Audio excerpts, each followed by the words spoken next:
said that wasn't funny at all. I said really because I thought we loved jokes like that in this family. Isn't that just how we are? He didn't respond. At the New Year's party, I did it again. Looked at Benji playing with his toys and told Wade I heard the mailman in their neighborhood had dark hair too. Wade's face went red and he told me to knock it off right now. I told him I was just joking around and he was being way too sensitive about nothing. Sound familiar? My parents tried to tell me to stop and said I was taking things too far. I asked them why it was perfectly fine when Wade did this to my daughter for 4 straight years, but suddenly crossing a line when I did it once to his son. My mom opened her mouth to say something but couldn't come up with anything. She just walked away. Wade cornered me in the kitchen later and said I was completely out of line because Jess was really upset and people might actually start believing something was going on. I told him my 6-year-old daughter cried herself to sleep and asked me if I was really her mother because of his jokes. So maybe now he finally understood how it felt to have someone question your family. Wade tried to say it was different because Lily was too young to really understand what he was saying. I told him she literally stood up at Thanksgiving dinner and asked the whole family if I found her somewhere. That's not too young to understand. That's a little girl who internalized 4 years of her uncle telling her she didn't belong. Wade went quiet and didn't say anything else that night. A few days later, my dad called and said he'd talked to Wade and told him he needed to apologize to me and to Lily for real. Wade did apologize at the next family dinner, but it was one of those sorry if you were offended apologies that didn't actually take responsibility for anything. I told him that was fine and I understood,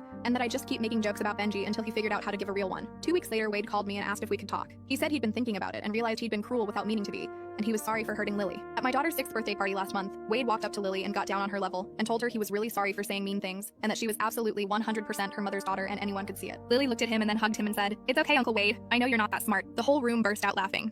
I have never been prouder of that kid in my entire life.